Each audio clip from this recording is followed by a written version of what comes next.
we just started talking about D-Day, and of course in order to talk about that, we actually need to talk about fighting in Europe, which we didn't get to in the last handout. So we just introduced there's a Western Front. This is where Britain and the U.S. are fighting. This is where Britain and U.S. Ground forces are, we should say. The British are fighting most of the early part of the war in the air over Britain.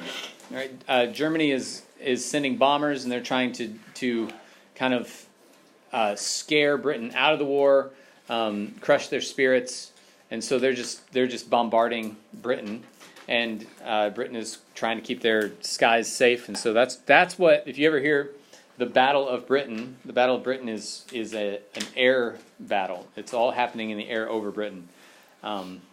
There wasn't ever a ground invasion of Britain or anything like that by the Germans. So when the British actually do land an attack, other than their early war defenses that are evacuating at Dunkirk and that, they're going to the first place they're going to fight is North Africa. So we talked about how Soviets in the East, who are dying by the millions, okay, by far the biggest numbers of casualties in World War II are Soviet troops. Soviets lose way more troops than any other armies. Part of that has to do with the Soviet worldview and Soviet kind of if you remember when we talked about both fascism or communism, both of them are going to exalt the state above the individual. So the state, everything you do for your country, right? And so you don't matter as an individual. Individuals don't have significance. The state has significance. Okay, the Soviet Union has significance. The individuals that make it up don't. Those are like cogs in a machine, sort of. Okay, but the machine is what's really important. That's the thinking there behind a lot of fascist thought, a lot of socialist thought, and communist thought. So that obviously can create some very scary and dangerous results in the form of when you devalue an individual, it becomes easy to send hundreds of thousands off to their death because those individual lives don't matter. What really matters is the Soviet Union, and so a general's not viewing those as a bunch of lives lost. That's just the cost of war. Okay, they're just soldiers. They're not people, so it's you're thinking more on the level of so we lost this many jeeps and this many planes and this many soldiers, but the soldiers are just kind of there among the other expensive things you lost, right? So that's a danger of that kind of thought. They are not as susceptible to other dangers that are obsession with the individual and an extreme focus on the individual in the West have. Okay, so we're so focused on the individual that we don't have much of a sense of community. But both of them have dangers that can be exploited and that can be twisted. And here's where we see one of those is that Stalin is just sending all kinds of. He's not concerned about human losses. Other than as kind of on par with tanks and jeeps and stuff. Yes, sir. So why did the people put Stalin in power if he didn't care about the people? It's like they're just because they didn't care about the people in the sense that they cared more about. They cared more about the strength of the Soviet Union than they did about themselves. So you can hear almost something virtuous in that statement, right? that there's nothing wrong with that in and of itself. If the thing that you think is more important than your individual worth is something that is good, that is better than your individual worth, there's something noble and something virtuous about that. For example, like that the health of your church is more important than your feeling ministered to, or your needs being met at a given church, right? That the church is something bigger and more important than your own fulfillment or your own individuality being expressed, right? That many people have died in order to grow the church, in order for people to hear the gospel, and they've said that the growth of the kingdom is more important than my life, and then willingly gone to places where it's illegal to be a Christian, where Christians are actively persecuted, to share the gospel, right? So if you have replaced that something good, if you think that Soviet Union's greatness is the highest good, then yeah, of course, I want somebody in there who will make it the greatest, even if that means he's going to send me off to my death, even if that means he's going to send me and millions of my comrades off to death. Then, hey, whatever we need to do to make Mother Russia great, right?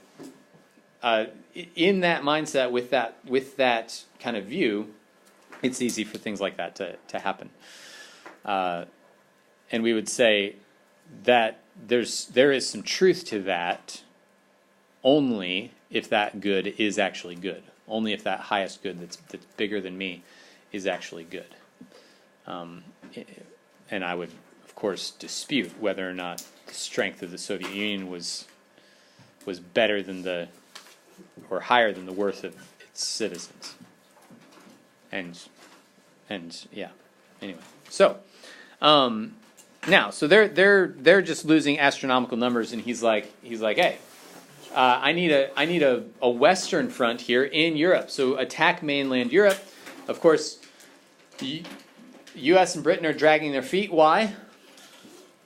Why aren't we in a hurry to attack Hitler on the eastern side? Yes. It'll start a full-out war. Well, we kind of have a full-out war already, but is there something else you want to explain that more, or do you?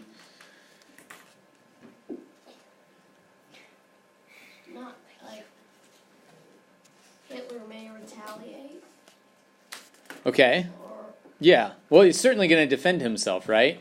He's certainly going to defend himself, and this is something like Hitler began construction as soon as he had taken France. He began construction on what came to be known as the Atlantic Wall, and so the whole coast there of the English Channel and really of Western Europe, all the way up into Norway, that whole coast is going to be fortified with a bunch of bunkers, and he's going to actually put his most experienced soldiers, so his older soldiers who are less mobile, maybe from injury or from age, but very experienced and good soldiers, he's going to put them in those defenses, and that's who's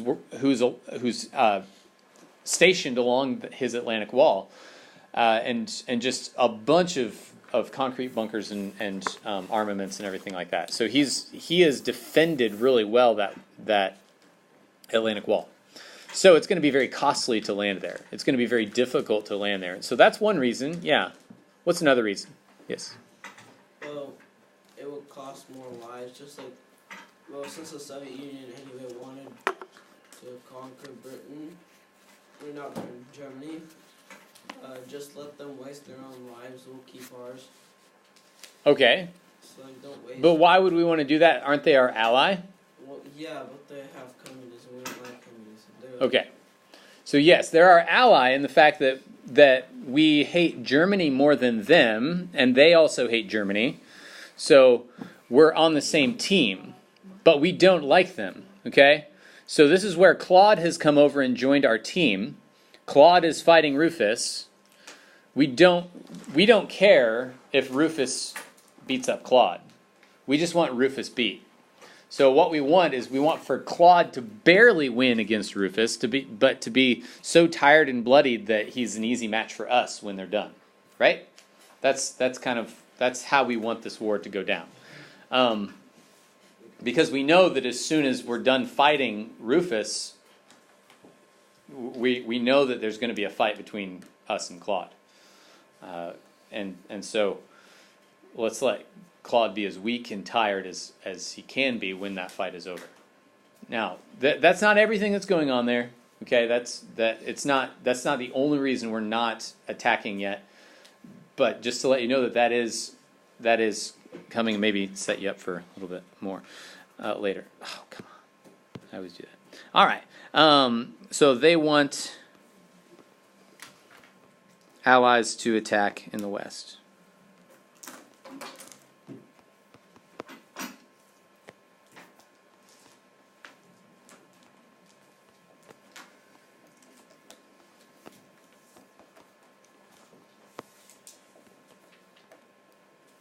That doesn't look at all like a...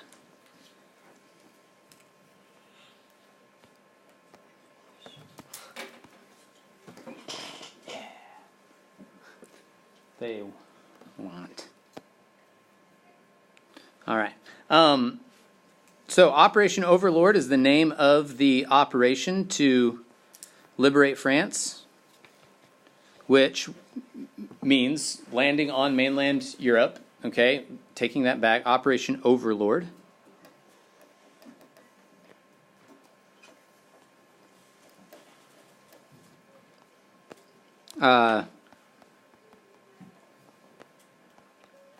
So it is an invasion because it's occupied by Germany. It's enemy territory. So it is an invasion, but it's France, right? It's an ally, so we want to liberate them. So it's an invasion of occupied France.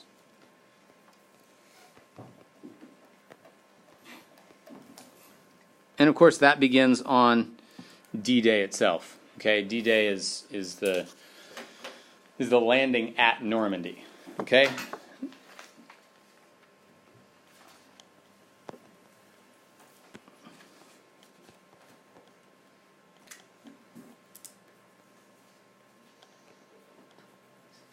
So there are several things going on at Normandy.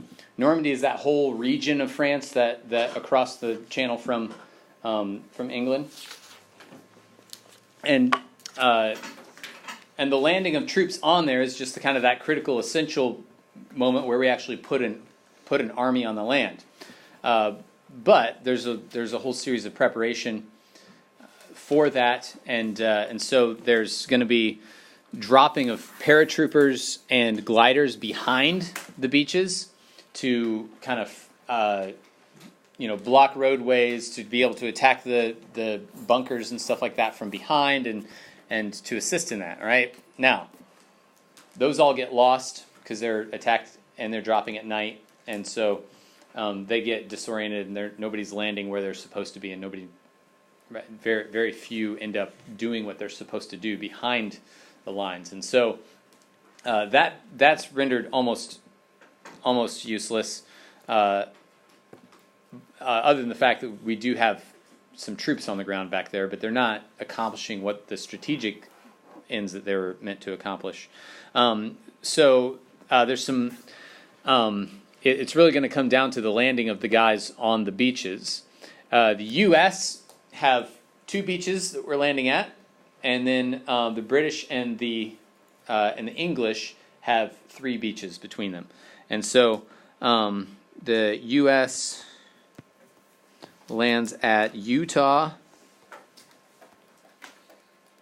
and that's an ampersand, and Omaha beaches.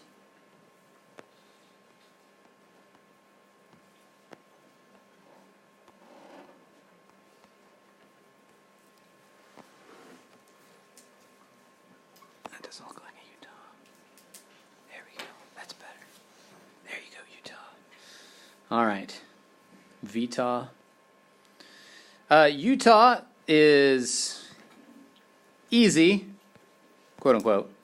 All right, they face minimal opposition on the beach. They're actually able to get on land before meeting enemy, which is the way beach landings should go, but they don't always. Omaha is extremely costly and very difficult. This is why this is the most famous beach in Normandy. First of all, it's famous to us because we're Americans, and that's our beach. But there are great stories of heroism here, and it's a few brave that kind of find the ways up into the bunkers to actually take out the guns that are gunning them down. So, yeah. Now, Britain and Canada are fighting. They have 3 beaches between them, I said.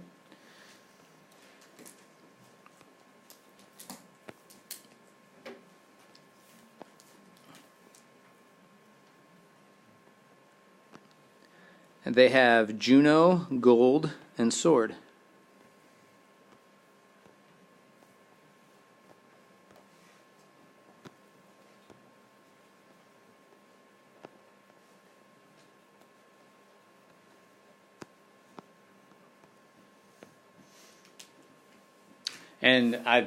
And Canadians really kind of show up here.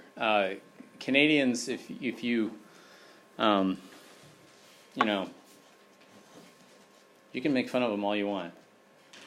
Don't, but they'll be really nice to you if you do. They'll probably apologize, but they show up in a big way on D-Day. You want to talk about percentage of population represented there? Canada loses by far a much greater percentage of its population on D-Day than Britain or the U.S. or Germany. So great sacrifice there, great bravery and heroism involved. Now, once we've landed in Normandy, then the liberation of France is pretty well secured. It's a steady march towards Paris, and then France is liberated. Okay, it's not automatic, but it does happen. Once Paris is liberated, then the next goal, the next destination is Berlin, the capital of Germany. Okay, and so we're going to try to get to VJDay. Yes, sir. Well, I have 2 questions. So, Canada lost most of its percentage-wise, or not most of its population, but just a bigger percentage of its population than the U.S. or Britain did. Oh, So they didn't lose more men, but they didn't have a lot of men to give to begin with, right? They have a small population, much smaller than Britain or the U.S. Does that make sense? Yeah. So, yeah. So, Allies now must march on Berlin. There's a lot of ground to cover between the two, and Hitler controls it. All right, so it's going to be a long year. So D-Day, does anybody have a date for D-Day? Does anybody know when D-Day was? Yes? I think it was June 6, 1942 or something. Not 1942, that's 1944, I think. Yes, June 6, 1944. And does anybody know when VJDay was? Yes? 2 days ago? 2 days? No? Yes? I think it's August or October or something. Nope, it's May. Oh, Yeah, it's May of 45. So it's almost exactly 11 months later. So it's May 8th. May 8th. May 8th of 45. So almost exactly 11 months after D-Day. So that, it's pretty close to a year that they're going to fight, and that includes a winter. All right. So what that winter looks like is Hitler kind of given like one last stand. All right, so this is does anybody know what that's called? When Hitler's last big push to kind of slow the Allied advance.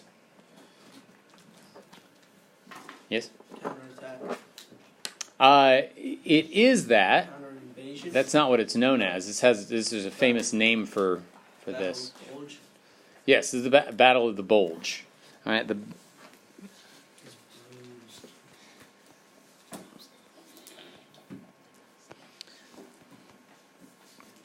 Battle of the Bulge.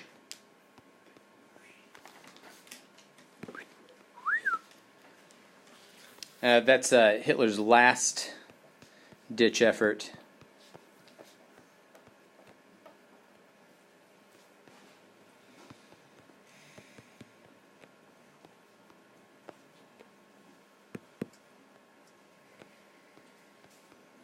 And so, picture this. You've got a line going here. I used to do this in 6th grade to illustrate the Battle of Marathon. So picture you're playing Red Rover, okay? And so you're holding hands really, really tightly. You don't want to let go, okay? Picture that. And then picture another group of people. The other team, rather than holding hands like this, all right, is all huddled together really tightly, okay? And they're huddled together, and they are planted in the ground, like they are like almost football 3-point stance right there, okay? They are secure, immovable, and your group is all holding hands like that, and you start marching at them. Once you hit that group that's planted, that's not moving, what's going to happen to your straight line? Yeah, it's gonna kind of bend a little bit, right? Because part of you are still able to move, and part of you have just run into this big mass of people that's not moving, and that's going to create that bulge. All right.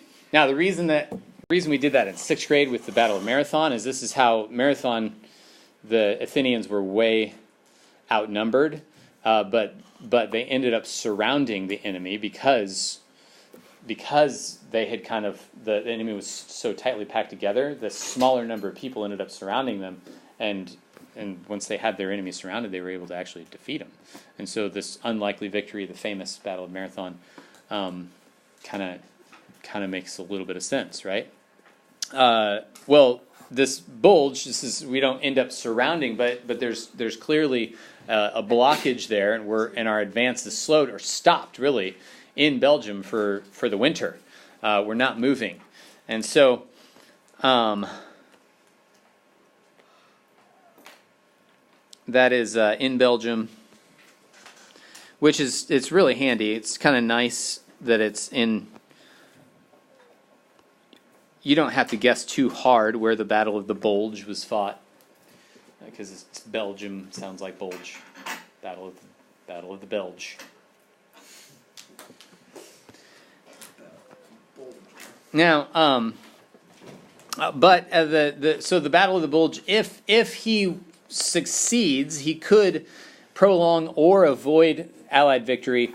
If he loses, Allied victory is kind of a foregone conclusion. Many say that D-Day is pretty well secures Allied victory in Europe, and I mean, yeah, Hitler's surrounded by 3 enormous enemies.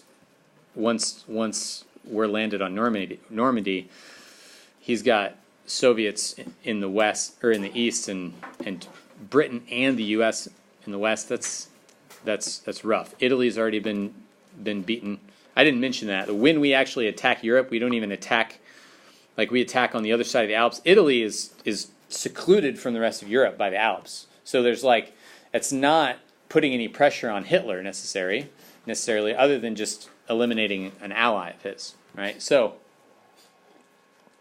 A lot of people won't count Italy as a European landing, just because it's a boot, right? And the boot has a big cuff at the top called the Alps. You can't get past the cuff. How would you put your foot in there? Yeah. All right. Whoa. I'm not even going to tell you what letter that was supposed to be because it's embarrassing. That was supposed to be a G. How do you know? You don't know me. Germany surrenders. See what I did there? May 8th, 1945. Hitler commits suicide. Wait, I thought people aren't sure what he did to himself. If you find a bullet in somebody's brain, I don't think that's Well, somebody. Perfectly consistent with a man who obviously devalues human life. His last deed in this life was murder, right? And that's what suicide is. It's ending human life. There's nothing necessarily more noble about. There isn't anything more noble about ending about that life being one's own. It is ending human life, and in this case, quite cowardly. Okay, now there is in the name of courage and bravery, and defending honor, there's suicide to that end. That man, it just sounds and feels more noble, but at the end of the day, it's a point blank premeditated taking of human life. And so premeditated taking of human life in the name of courage and bravery doesn't really get it off the hook, right? But and that's what we face here as we get to this last ornament, because victory in Europe is not the end of World War II, is it? We still have an Axis power that remains, and so the last ornament here is for VJDay, which is victory in Japan. Our book didn't talk about that. Is that like something? Didn't talk about what? Well, it talked about VJDay, but it didn't address it as VJDay. Oh, it didn't use the term VJDay. Yeah. But that's what it's known as, and it's a holiday handout, so I call it by its day name. It's known as VJDay. So the Pacific Theater, we've been introduced to this language of theater being a place of fighting, an area of fighting. The Pacific, we haven't talked about yet, and so we talk about some of the challenges of this. We know, even from our discussion of imperialism, that control of the Pacific means control of these islands, okay? And so you have to get these islands in order to have fueling stations, supply lines, airfields now, since aircraft are such an important part of the war. And so this strategy is known as island hopping, because let's say that you have these islands. Islands tend to be in rows, and you know why, because you took geography. But those are islands, not birds. All right. Island hopping is not take this island and then take this island and then take this island and then take this island. Okay, you don't need to do that. What you need to do is you need to take this island, because then if you have that island and you have a naval base there and you have airstrips there, then everything within that airstrip, within range of that airstrip, you can bomb, you can supply, you can all of those things, right? So you want to take that one, because then from this one you can take that one, and that one, and that one, and these three, right? That's island hopping. And so you just take this one, and then you take another one over there, and that creates bases for you from which you can, and honestly, even if you take this one and you don't ever actually land on any of these, but you control the skies above them and the waters around them, then okay, enemy troops, have fun on that island. Maybe make some friends out of your volleyballs or something like that. But congratulations, you've got some nice real estate, but you don't have any supplies, you don't have any ammunition, you can't attack us from there. So have fun, right? You don't need to take back all of those islands unless there's a strategic reason to do that, because eventually you'll starve them out, or they'll run out of ammunition or whatever. Now, this is a very difficult thing because you have to actually land on the islands, okay? And this is the specialty of one branch of the military that fights in the air, the land, and the sea. The Marines. The Marines are theoretically, like, their function is landing, is fighting, making these landings. Okay, which is why the Pacific would be a perfect place for them to go. So anyway, what was I saying here? Oh yeah, so landings are difficult.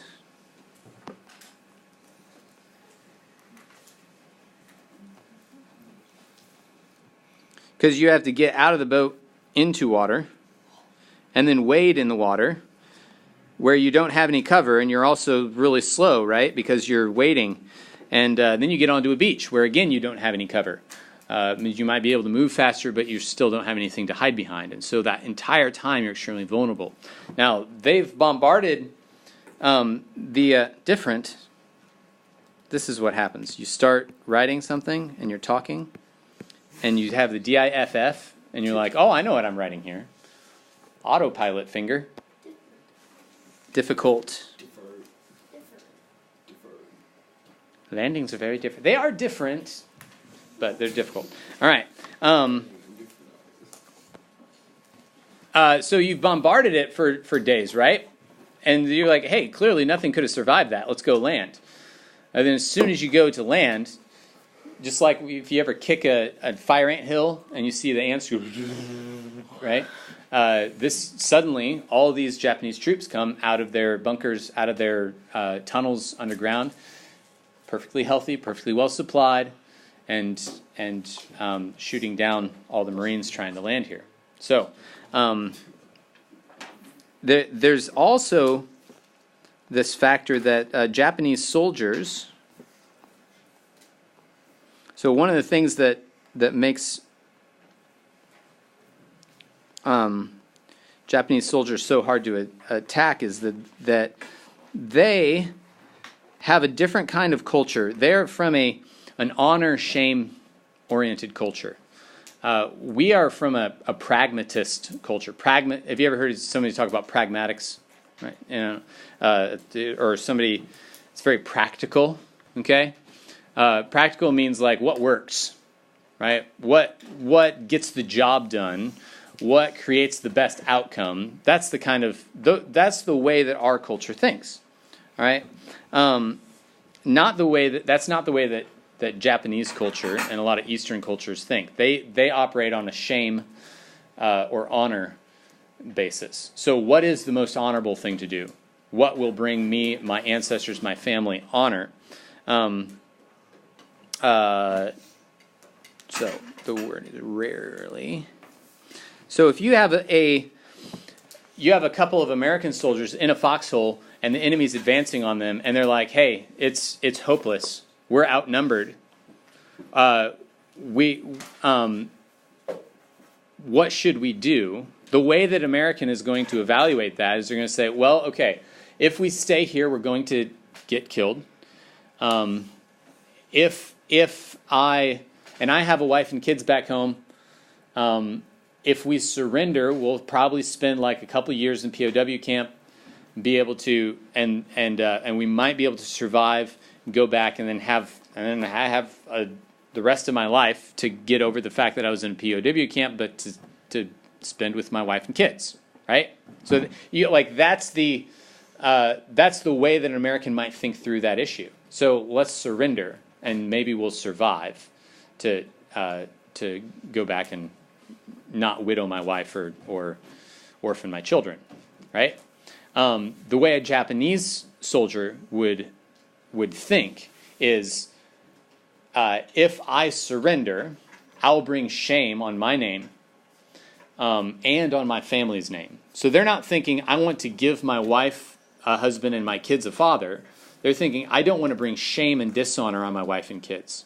So they're like, if I surrender, I might survive and be able to see my wife and kids again, but they won't let me in the house because I've brought great shame on them. Right? Like, that's a very different culture than the one in which we live. And in that world, you're going to see these soldiers rarely surrender. When do they surrender? What? When do they surrender? When? Besides at the end of the war. I don't know. Like there are I don't know.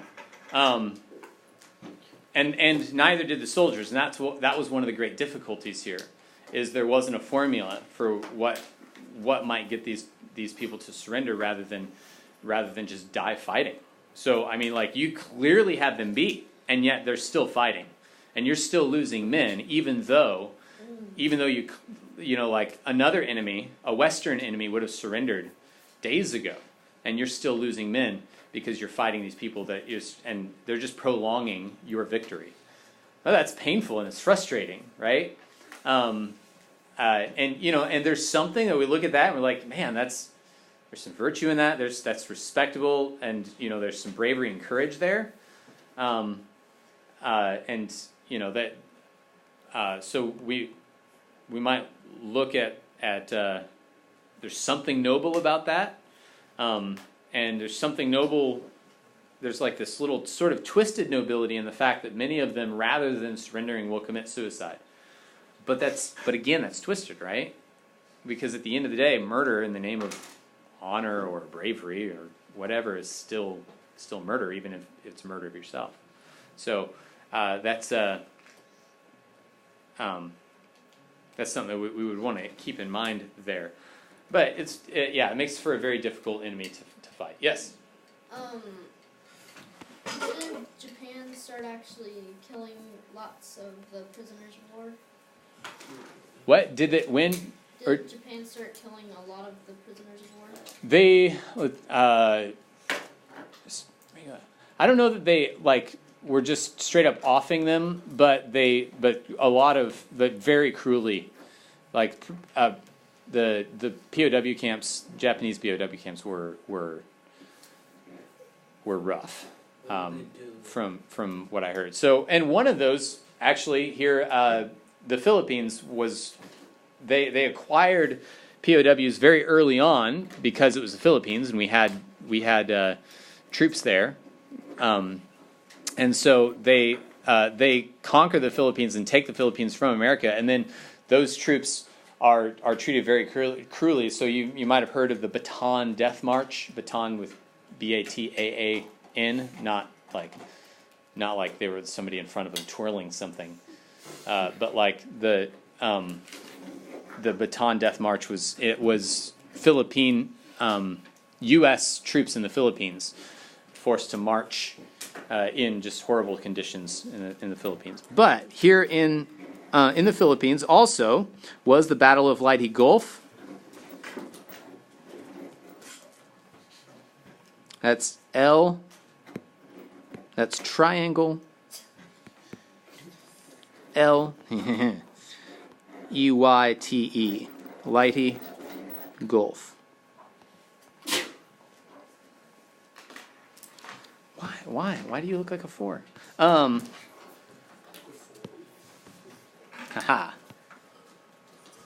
There.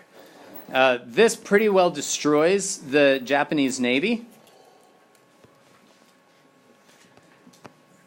And so that immobilizes them, right? So they can't get around. They can't move around. But that doesn't take them off of their land. It doesn't take them off of mainland Japan. It doesn't take them off a lot of the strategic islands that they have. And so they still have bases from which to bomb and attack. And so there's we need to actually attack Japan itself, and so we do this in the form probably the most devastating, and it doesn't get a lot of airtime or talk because obviously the most devastating bombing of Japan, it's not the most devastating, but the most infamous bombing of Japan was the atomic bombs on Hiroshima and Nagasaki, right? Those are the ones that bring about surrender. But it was the Tokyo fire bombings that actually cost more lives and more damage.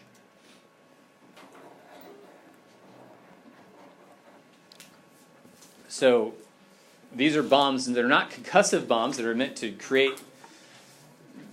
to like, you know, blow stuff up. They're meant to catch things on fire. And so think about Japanese architecture. Everything's made of wood and paper. So imagine like what incendiary bombs do in that kind of culture. Okay, so in the urban areas, in the very urban areas, there's concrete and steel construction, but a lot of the still, even in that, a lot of the finishings are very flammable, very susceptible to firebombing, and so many are going to die in that in those firebombings. Then, of course, there's they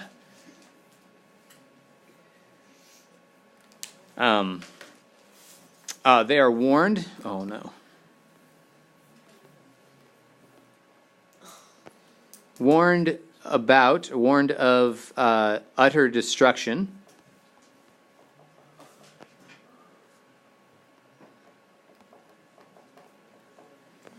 If they don't surrender. Their reply is silence. They don't reply, which is the samurai way of saying, like, no, or we don't care. It's kind of like it's if your sister asks you, does this shirt make me look fat? Okay, if you're silent, you've answered. Okay, right? So your silence is a very strong answer here in this culture, culturally, kind of like in that, right? Kind of in your sister asking you that question. If you're silent, that's a negative answer. Okay, and so atomic bombs are dropped.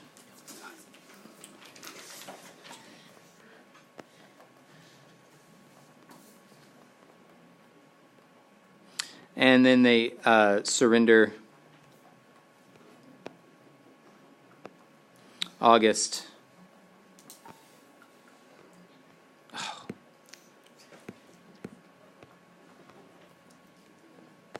15th, right? 15th?